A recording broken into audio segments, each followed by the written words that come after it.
10 की मौत, 17 लोग घायल, 2 लोग अब भी लापता। कांग्रेस बोली मेयर की गिरफ्तारी हो। नमस्कार, मैं हूं दीपशिका। पश्चिम बंगाल के कोलकाता में 17 मार्च को देर रात एक 5 मंजिला निर्माणाधीन इमारत ढह गई। यहां पिछले 3 दिनों से रेस्क्यू ऑपरेशन जारी है। मंगलवार 19 मार्च रात 8 बजे यहां एक व्यक्ति का रेस्क्यू किया गया था। पुलिस के मुताबिक उसे एसएसकेएम अस्पताल ले जाया गया, जहां डॉक्टर ने उसे मृत घोषित कर दिया। इस तरह मौत का आंकड़ा 10 पहुंच गया। वही मृतक मुर्शिदाबाद का रहने वाला राजमिस्त्री था। वो निर्माणाधीन बिल्डिंग में काम करता था। घटना के बाद 2 लोग लापता भी बताए जा रहे हैं। हालांकि 17 लोग घायल हैं। इसी को लेकर एनडीआरएफ, एसडीआरएफ, फायर ब्रिगेड और कोलकाता पुलिस की डिजास्टर मैनेजमेंट टीमें रेस्क्यू में लगी है। पुलिस ने बताया कि घटनास्थल का इलाका भीड़भाड़ वाला है। यहाँ संकरी गलियां हैं, जिसके कारण कंक्रीट स्लैब काटने के लिए बड़ी मशीनें नहीं आ पा रही हैं। छोटी मशीनों की मदद से मलबा हटाया जा रहा है। वही बिल्डर के बाद जमीन का मालिक भी गिरफ्तार हुआ है। जी हां, जिस जमीन पर 5 मंजिला बिल्डिंग खड़ी की जा रही थी, उसके मालिक को मंगलवार रात गिरफ्तार किया गया। इससे पहले पुलिस ने सोमवार को बिल्डर को गिरफ्तार किया था। उसे 14 दिन की पुलिस रिमांड में भेज दिया गया है। आरोप है कि बिल्डिंग का निर्माण अवैध तरीके से कराया जा रहा था। इसी को लेकर कांग्रेस ने कोलकाता मेयर पर आरोप लगाए हैं। जी हां, कांग्रेस नेता अधीर रंजन चौधरी ने इस हादसे के लिए कोलकाता मेयर को जिम्मेदार बताया है। साथ ही कहा कि मेयर फिरहाद हकीम को नैतिक आधार पर इस्तीफा दे देना चाहिए। चौधरी ने कहा कि सीएम ममता ने मेयर को बर्खास्त नहीं किया है, मेयर को गिरफ्तार किया जाना चाहिए। कोलकाता मेयर पर राज्य के शहरी विकास मंत्री भी हैं। वहीं चौधरी ने यह भी कहा कि तालाब को भरकर उस पर इमारत बनाई जा रही थी। हकीम ने अपराध किया है, उसके खिलाफ कोई कार्रवाई क्यों नहीं की जाएगी? अगर उसमें जरा सी भी नैतिकता है तो उन्हें इस्तीफा दे देना चाहिए। उन्होंने ये भी आरोप लगाया कि ऐसे बिल्डर टीएमसी के लिए आय का स्रोत बन गए हैं। टीएमसी कोलकाता के नागरिकों के भविष्य के साथ खेल रही है।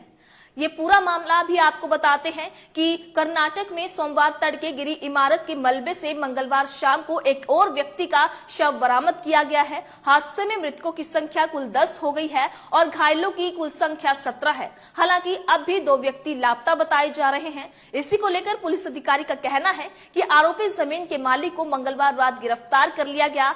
आरोपी को आज अदालत में पेश किया जाएगा। हालांकि बिल्डर को सोमवार को ही गिरफ्तार कर लिया गया था। अदालत ने उसे 14 दिन की पुलिस हिरासत में भेज दिया था।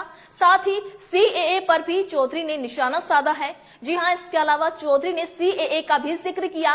उन्होंने कहा कि कांग्रेस संसद में सीएए का विरोध कर रही है। सीएए का उद्देश्य लोगों को भ्रमित करना है, उन्हें धर्म के आधार पर विभाजित करके वोट प्राप्त करना है। उनका दावा है कि कांग्रेस ने 1955 में नागरिकता से जुड़े सभी भ्रमों को दूर कर दिया था। किसी को कोई समस्या नहीं थी। अब लोगों को अपनी नागरिकता के लिए नए सिरे से आवेदन करना पड़ेगा। मुझे इसके पीछे का कोई कारण समझ में नहीं आ रहा है।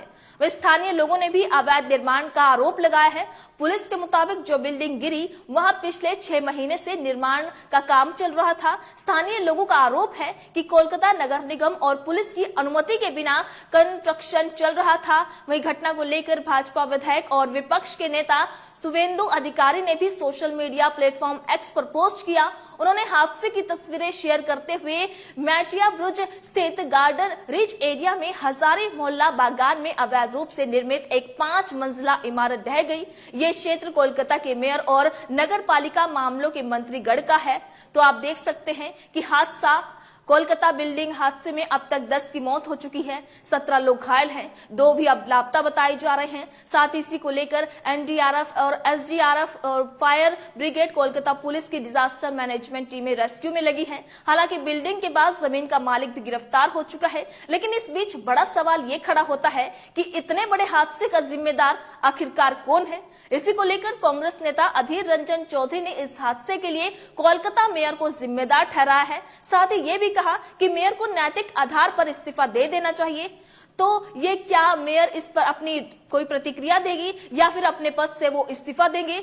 अब ये देखने वाली बात होगी। इस खबर को लेकर आपकी क्या राय है, कमेंट बॉक्स में लिखकर हमें जरूर बताइएगा। इसी तरीके से देश और दुनिया से जुड़ी हर छोटी से बड़ी अपडेट के लिए एफबीएन यानी फ्रंटलाइन ब्रेकिंग न्यूज के साथ बने रहिएगा।